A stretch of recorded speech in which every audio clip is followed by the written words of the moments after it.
So, people on Reddit are complaining about attempting escapes on the hook. And the reason someone might do this is because either a match drags on for 30 minutes or more, or there's a good chance they're going to lose anyway. And now, I have been hearing about this on Reddit for a couple of months, but I always thought, everybody was just exaggerating, or, people would mostly do it to end a stalemate against the killer, or the team wasn't that good anyway, until I played the double blood points event. So I don't know why, but I started to run into this problem a lot during this double blood points event. But the last day of the double blood points event was the worst. To the point, Solo Survivor was so unplayable, I literally gave up and watched YouTube videos all morning. This was very weird to me because I normally main Solo Survivor to the point I have 600,000 iridescent shards. Yet, survivors attempting to escape on their first chase or when the match was just starting was so bad I couldn't even play it.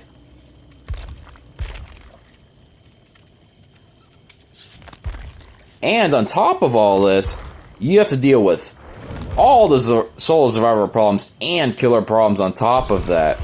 And even as someone who played constantly ever since 2018, I started on the PS4 when Dead by Daylight was free on PS Plus. I felt very pissed off and I was ready to quit. So now I'm gonna first talk about the Solo Survivor problems. There's a lot of them.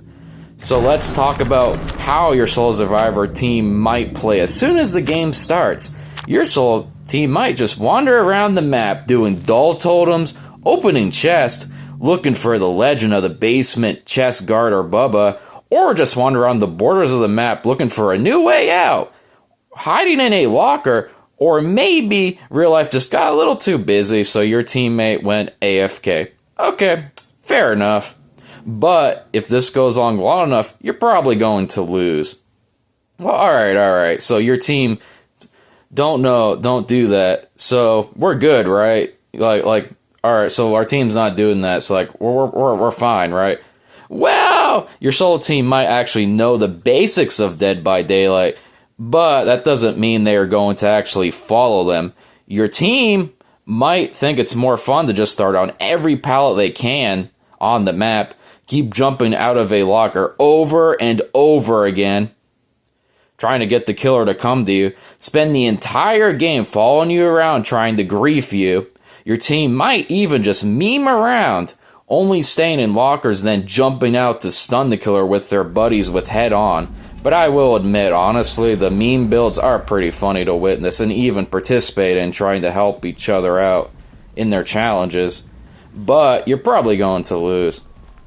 Okay, so your solo team has got all this covered, so we're good to go, right? Like we can play the game now.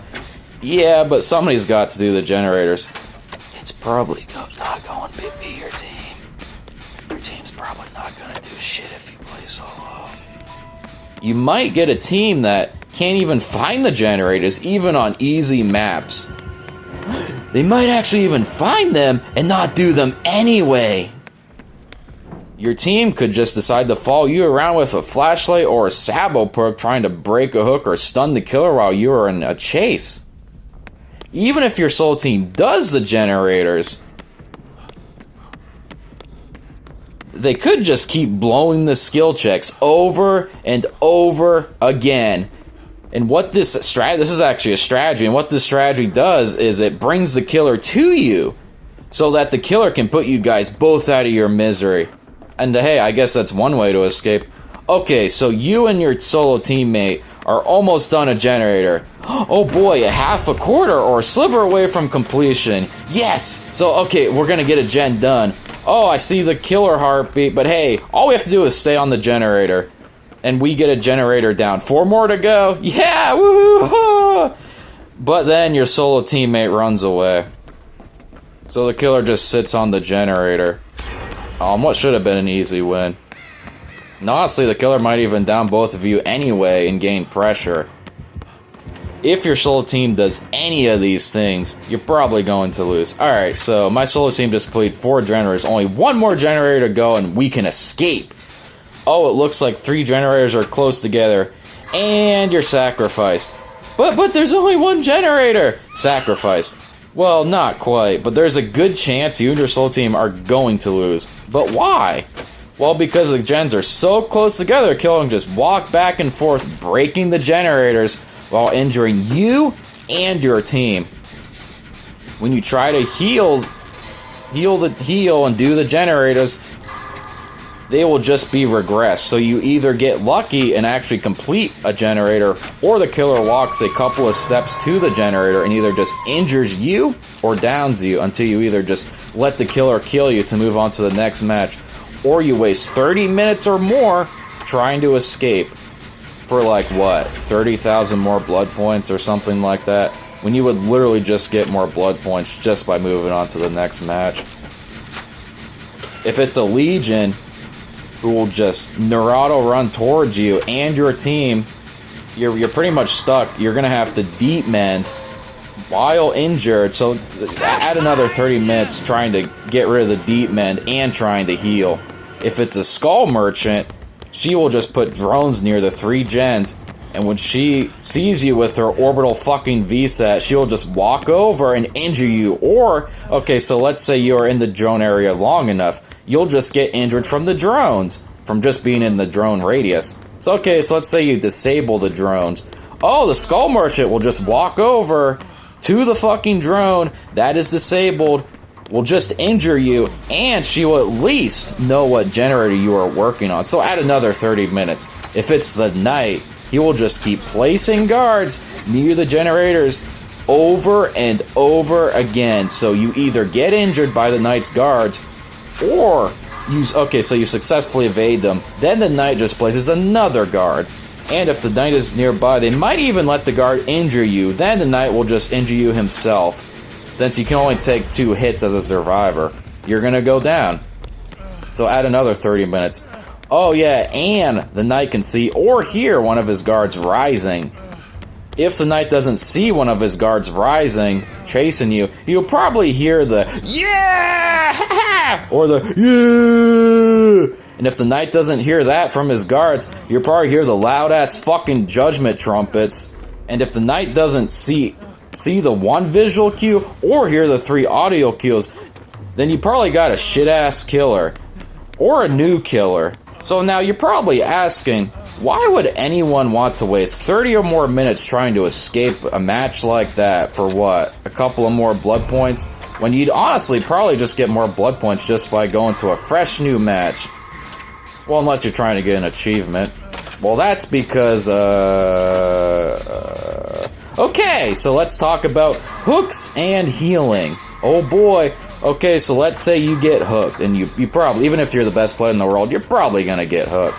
Now, if you don't have Kindred, your soul team will have no idea who is going for the unhook, and your team won't know what their other teammates are actually doing. So if you want your teammates to know who's going for the unhook and who's doing what, you're going to have to run Kindred. Well, unless you want your soul team to have a massive disadvantage and run around like headless chickens not knowing what's going on. Also, Kindred reveals the killer if he is near you when you are hooked. And that's also another important thing because your team needs to know if the killer is camping or not. Unless you want your slow team to have a massive disadvantage. So there goes a perk slot.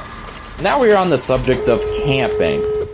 Now let's talk about how camping matches can end.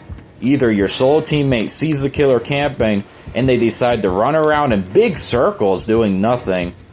Your solo team tries to unhook you and either gets injured themselves or hooked like you are, or they try to do gens and maybe, just maybe, you'll get a couple of done, and maybe you can get a 3 or 2 man escape, if even that.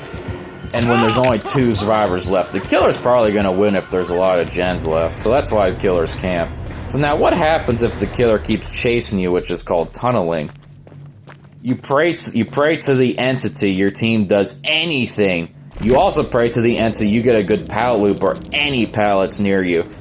If not, I don't care if you have been playing this game since 2016 and you have a legacy outfit, you're probably going to get hooked again. To help prevent this, you're probably gonna have to run off the record. It gives you an extra health state when unhooked for a few minutes, and you get an extra speed boost too when you are hit. So you can at least buy some time or run to a teammate who might take a hit for you. So that's another perk slot. So I already know some people are going to say, oh, but running Kindred and off the record every game is really boring. Well, getting tunneled out of the game and your teammate not knowing what's going on when you are hooked is really boring to me personally. So I guess it's a matter of preference. So now let's talk about healing.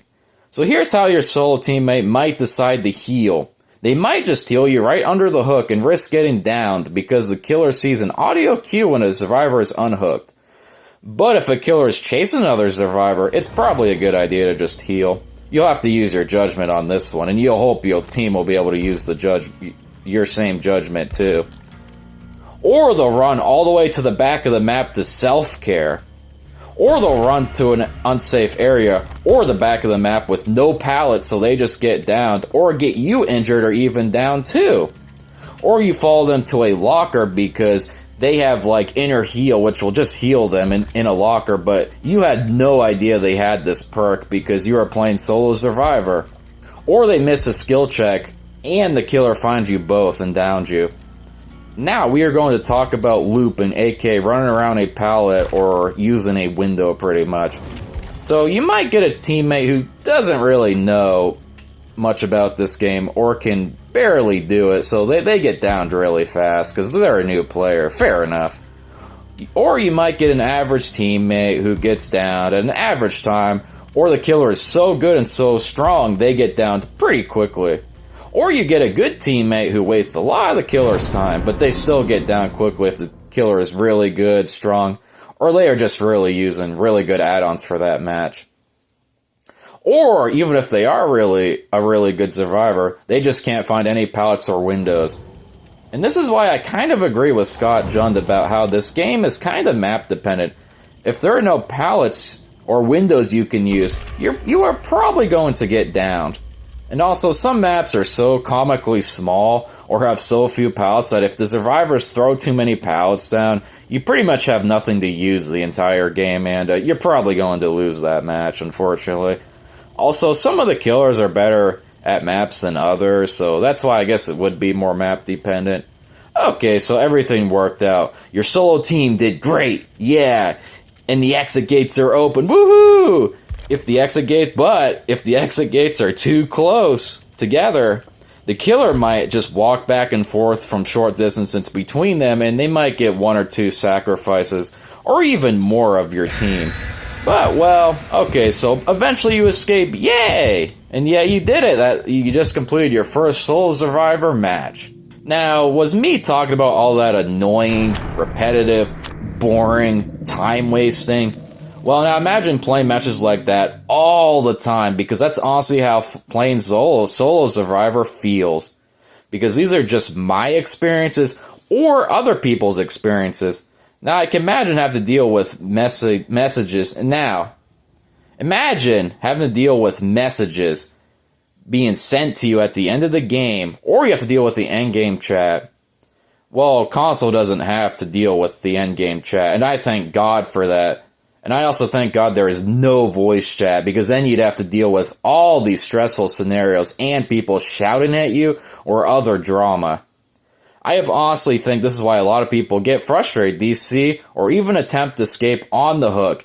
Especially if you work a job and you only have a few hours to play, because wasting time being stressed out over a video game match is not fun. When in a couple of hours you're going to have to go back to work for even more stressful situations. Gamers just want to have fun.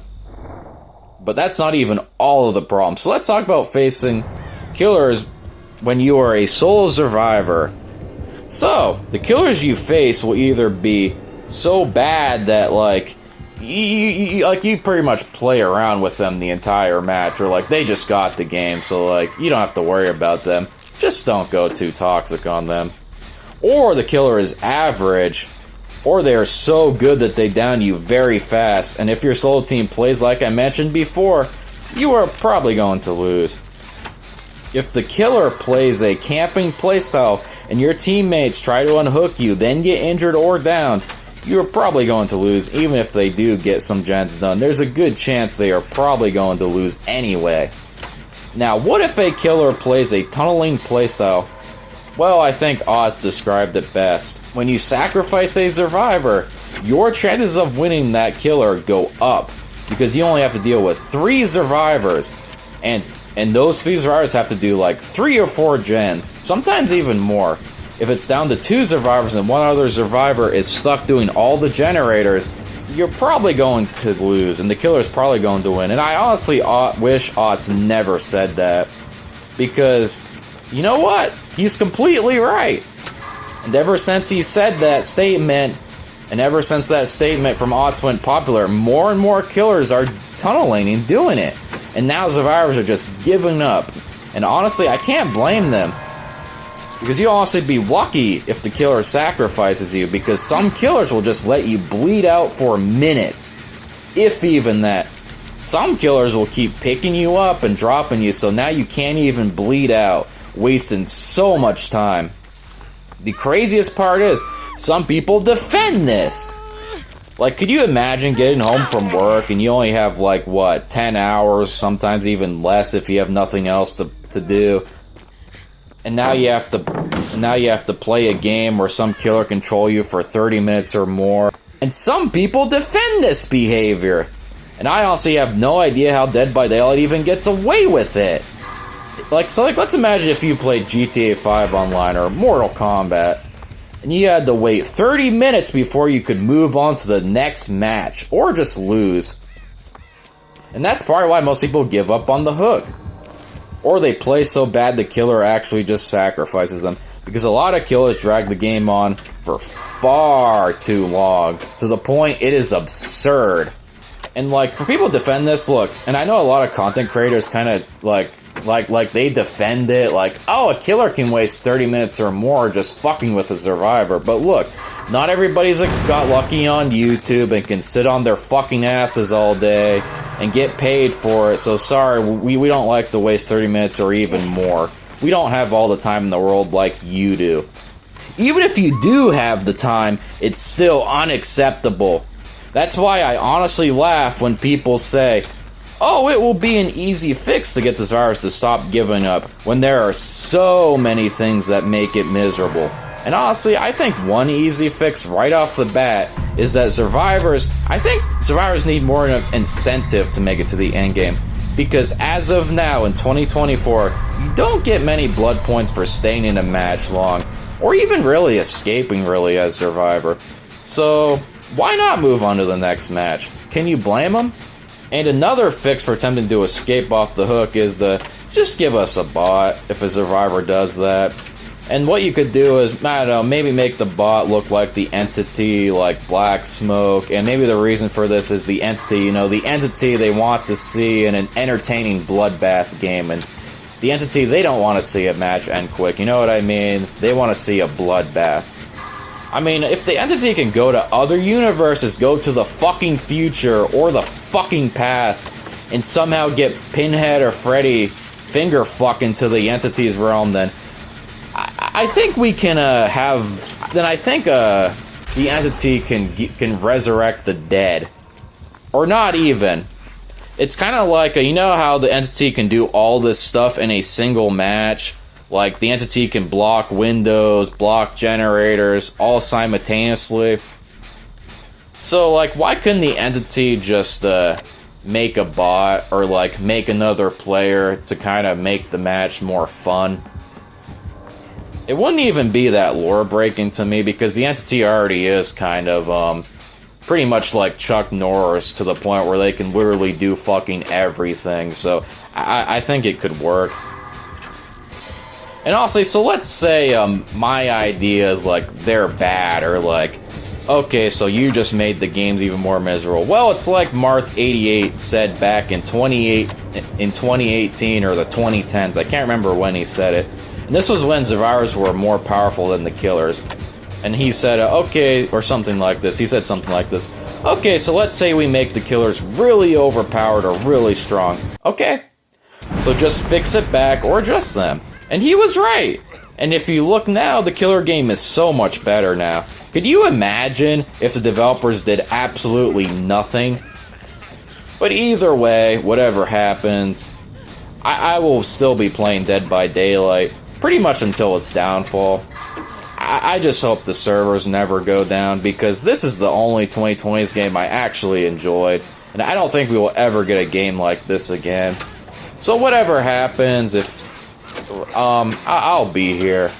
This is more just a vent, and I'm kind of mad at the people who thinking making survivors trying to attempt to escape off the hook is, oh, that'll be an easy fix, when they don't even get why survivors do this. And I hope I did explain some or brought some clarity onto why people do this. Because as of now, Solo Survivor is very unrewarding and unfun. And it's very rare that you actually do get a good match or good teammates where you can at least have a fun game. Or the killer isn't so toxic and they just fuck with you and waste 30 minutes of your time. Or you get a 3-gen Legion, Skull Merchant, or the Knight. So yeah, that's it.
Hot performance indeed.